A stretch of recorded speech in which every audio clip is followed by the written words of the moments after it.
ji bo timê dayîkê cîhanê silav rizê xwe ez dibêjim çimkü ez dayîka şîtiyê me ez aştî xwazim. Roja dayîka ji bo me tinîne çimku derê heps û zindana nayê vekirin. Got derê heps û zindana hata vekirin edalet ê dinyayê de heba. Edalet ve qanî dibêje ez edaletê ez ê bînim kanî înşallah tiştekî wilo hebe. Lê mixabil ez em nabînin em ne emînin ka înşallah dîsanê beklentiya me. Wala ji me heye ji watinê ye. Dîsanê em hêvî dikin yanî rojekî berî rojekî tişteka xweş werê. Yani aşîtîkek werê aşîtîka birûmet derê heps û zindana vevê bi timê va zindana dayîk heta êvaret berdevê zindana digirîn. Gerek vê vekirin heta kengî ev girtiyê nexweş ev girtiyê kanser her miqamê ve hene. Em dixwazin derê we heps û zindana vevê ji bo got ev girtî ew nexweşê wa girtiya de bêne dermankirin bêne yani bêne parastin mixabil qey dewlet dengê me nake bi salan em li vê mücadele dikin. Besa heta kengî em ê halo bin dest bin û em ê halo dibin destê wa de yani vê nexweşiyê bibînin. Roja dayîka ez nabînim.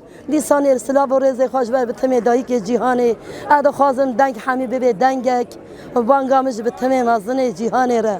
Heye gerek aşîtîkê birûmet werê aşîtîkê xweş werê çimku roja dayîka nîne rast em dayîkin hema em kezab şatîne me dayê me hene girtiyê me hene em dixwazin derê heps û zindana vebê em ji tiştekî ji tikesî naxwazin. Yani kuştun ne çözüme, girtin ne çözüme, mirandın ne çözüme. Yani naha cari dizi verdi kuştun, naha bilerek gilber çave mevadi kuştun. Wan linç dikin, besa hata kengi, besa elbette bizim. Silavoriz. İsa vangamış bittimi. İnsan evi kırdım, insan evi heme. Aşitiye bixwazın. Ve bina derê heps û zindana vebê. Ez vê dixwazim anne. Ev salane من ailemin hapsê de îhate infaz kirin. 27 sala ez dibêjim tiştek nehte berçav. Adalet Bakanı dibêje ez ê çözümek kim. İnşallah tiştekî wilo çêbî. İnşallah.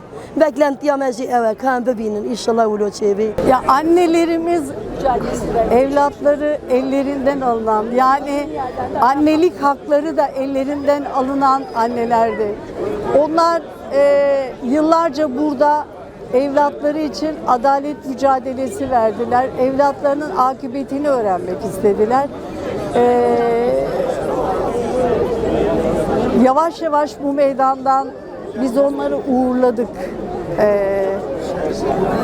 Artık yaşları ve bedenleri izin vermediği için ama onların mücadelesi hiç bitmeyecek.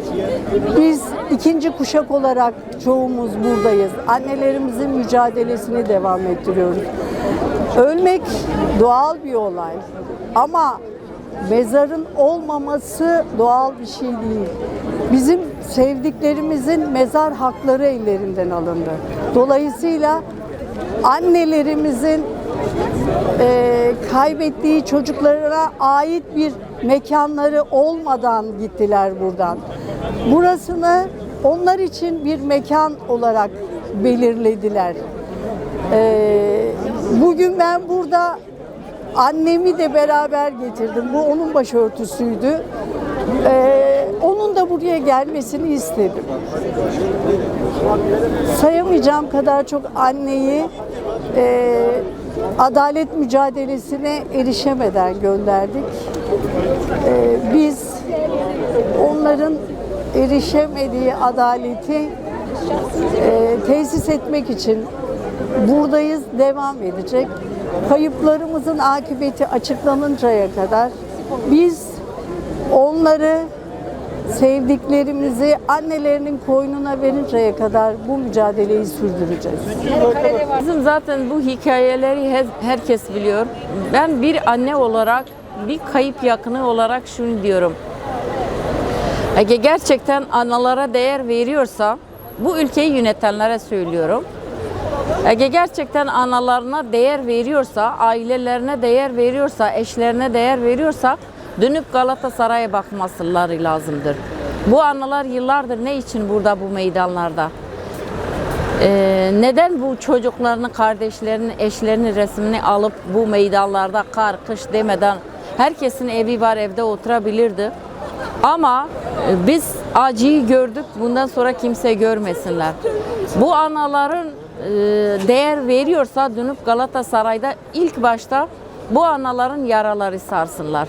O devletin arşivlerini açmalılar, bize bir mazar taşı göstermeliler. Ben bir anne olarak tekrar sesleniyorum. Yıllardır biz annelerimizin elini öpemiyoruz. Biz çocuklarımız gelip bizim elimizi öpemiyor.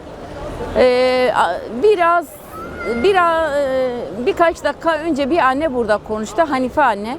Devlete güvenerek çocuğunu götürdü, devlete teslim etti. Biz kime güveneceğiz? Götürdü, emniyete teslim etti. Eğer gerçekten bir suçu varsa ya da bir hatası varsa ona göre yargılansın, ama o çocuk devletin kapısına bıraktı ve devlet ona vermedi. O anne nasıl anaları gör? Bir tek evladı yok. Yani örneği çok. Sadece kısaca şunu söylüyoruz.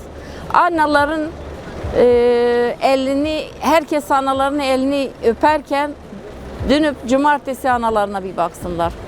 Cumartesi insanlarına bir bakmalı. Bizim için bir analar günü yok. Çünkü analar evlatların mazarı yok. Bir çiçek bıraksın. Eşlerin mazarları yok ve kimse. O anne evladında çiçek bekler ve elini öpmek ister, ama maalesef gelen yok, giden yok. Biz de eşlerimizden böyle analar gününde bir hediye beklerdik. Onların bize analar günü kutlamasını beklerdik. Eğer mazarı olsaydı biz gidip onların o mazarını ziyaret ederdik. Tekrar devlet adaletten bahsediyorsa Galatasaray'a gelmeli ve devletin arşivlerini açmalılar. Bu cumartesi analarına artık yeter diyoruz. Bazı analarımızı bu meydanlarda kaybettik. Babalarımızı, kardeşlerimizi, eşlerimizi, burada çok değerli insanlarımızı kaybettik. Bu analar gününde bütün anaların, kaybettiğimiz hayatını kaybeden analarımızın saygıyla önüne, mücadelesinin önüne önünde eğiliyoruz. Sağ olanlar, şu an hasta olanlar, yatakta olanlar, gelemeyen çok analarımız var. Burada da herkese saygılarımızı, sevgilerimizi, uzaktan ellerini öpüyoruz. Diyoruz ne kadar acımız, ne kadar yaralarımız olursa olsun yine biz dimdik ayaktayız. Bu analar, bu bir anneyi neden bunu tuttum? Bu benim yoldaşımdır, bu benim arkadaşımdır. Gencecik yaşta çocuğunu kaybetti. Devlet evinden aldı ve götürdü, bir daha geri vermedi. Yıllarca biz bu meydanda birlikte mücadele verdik. Hüseyin Morsunbül'ün annesi Fatma anne kanser oldu. O anne benim yanımda şunu söyledi. Ben bu evladımın kemiklerini bulursam bir daha sırtımdan indirmeyeceğim. Ben sırtımda taşıyacağım. Ben bu anneyi nasıl unutacağım? Ben bu evlatları, bundan daha ağır bir acı olabilir mi ya? Bu anne sonra kanser oldu, vefat etti. Ben bu anneyi saygıyla, sevgiyle, minnetle anıyorum.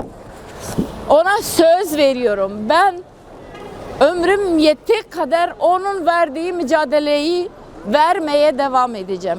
Ta bir kayıp kalana kadar, Hüsnü Morsunbül'ün mezarı olana kadar, onun yerinde çiçek bırakana kadar mücadelemiz devam edecek.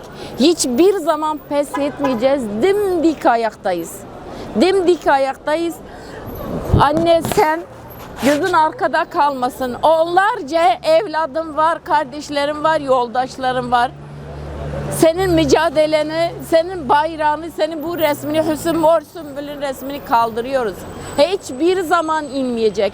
Ta mezarı devlet bize hesap verene kadar bu mücadeleyi devam edeceğiz.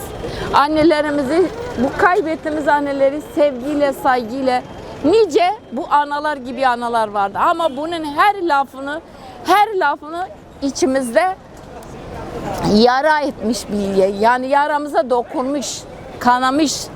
Onun için analar günü mezarlarımızın taşı olmadığı zaman analar günü kutlamıyoruz. Bizim için mücadele günüdür. Mücadeleye devam. Aslında annem ve annemle birlikte kayıplar mücadelesini büyüten ve kaybettiğimiz annelerimizin hepsi bu meydanda çok büyük bir umut yeşerttiler. Büyük bir mücadeleyi büyüttüler.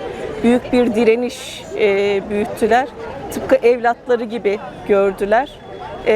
Hayatımızın her zaman bir parçasıydı. Annelerimizin hayatının her zaman bir parçasıydı Galatasaray ve kayıplar mücadelesi. Biz abimin gözaltında kaybedilmesinin ardından aslında bizim için mücadele alanı onun yerine koyduğumuz yerdi belki de. Annemin de oğlu, evladı yerine koyduğu yerdi. Tabii bu 31 yıllık mücadelenin 30 yılında annemle birlikteydik. Her zaman direnişi ve umudu bize öğreten oldu annemiz. Tıpkı diğer annelerimiz gibi, Asiye anne gibi, Elmas anne gibi, Fatma anne gibi. Yani isimlerini saymakla bitiremediğimiz anneler bu mücadeleyi bize emanet ettiler, miras bıraktılar. Bizim için annelerimiz nasıl terk edilen mücadelenin, vazgeçilen mücadelenin kaybedilen mücadele olduğunu düşünerek bu mücadeleyi yürüttüyse, kayıpları aramak ve adalet talebini büyüttüyse, biz de onların bıraktığı yerden bu mücadeleyi büyütme ve hakikat ve adaletin açığa çıkacağı güne kadar, sorumluların yargılanacağı güne kadar bu mücadeleyi sürdürmekte kararlıyız. Benim kızım sağ olaydı, dünya hep benimdi. Benim kızım da biliyorsun şeye girdi. Yine benim kızım cezaevinde falan değildi. Cezaevine saldırdılar. Benim kızımın adı Nergiz. Nergiz Gülmez'le Lale Çolak arkadaşlardı. İkisi gazeteciydiler. Ondan sonra kızıma diyeyim, ikisi de gazeteciydiler. İkisi de tutuklandılar, cezaevlerine saldırdılar diye insanları öldürdüler. Onlar da ikisi de girdiler cezaevine, ondan sonra ölüm orucuna girdiler. İkisi de ölüm orucuna girdiler, ikisi de öldüler.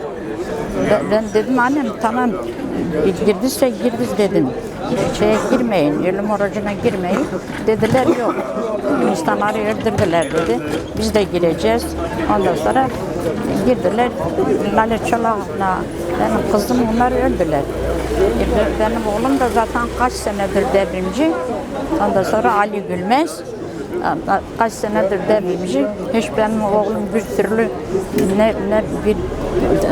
ne şey etti, anneleri soruyordu, ondan sonra babaları soruyordu, ben gidiyordum görüşüne, ondan sonra biliyorsun zaten bizim milletimiz hile. Yani görüşe gidiyordum, diyordum ki hani kurban ne zaman çıkacak, diyordu hani çıkarım. Maalesef her ay bir şey yapıyorlardı. Orada o insanlara yardımcı oluyordu. Diyordu hani param varsa ver ben verim arkadaşlarıma. Babası da diyordu ki tamam kadın götür ver. Ali oğlunun adı Ali. Dedi, ver Ali dedi arkadaşlarına versin. Arkadaşları her biri bir yerde cezaevine gelmiş girmiş. Benim elimde geldikçe veriyordum, ediyordum. Oğlum da verirdi, yardım edirdi. İşte ben ne yapayım? Güzel bir şey. Ben oğlumun işinde gurur duyuyorum. Yani insanlığında gurur duyuyorum. Hem ben oğlumun insanlığında gurur duyuyorum. Benim oğlum devrimci ama insan. Yani hiç öyle bazı ya dedikodu yapsın ya kimseye sahip çıkmasın. Sahip çıkardı hiç böyle. Mesela bir tane işte benim arkadaşım var burada. Mesela şeyi yok. Gömleği yok, boyu yok, oyu yok. Ben para veriyordum, ver arkadaşlarına. Çocuklarımla gurur duyuyorum yani. Benim çocuklarım çok şükür hırkız derler, ipsiz derler, sapsız derler, devrimciymiş. Ama ben çocuklarımla gurur duyuyorum yani.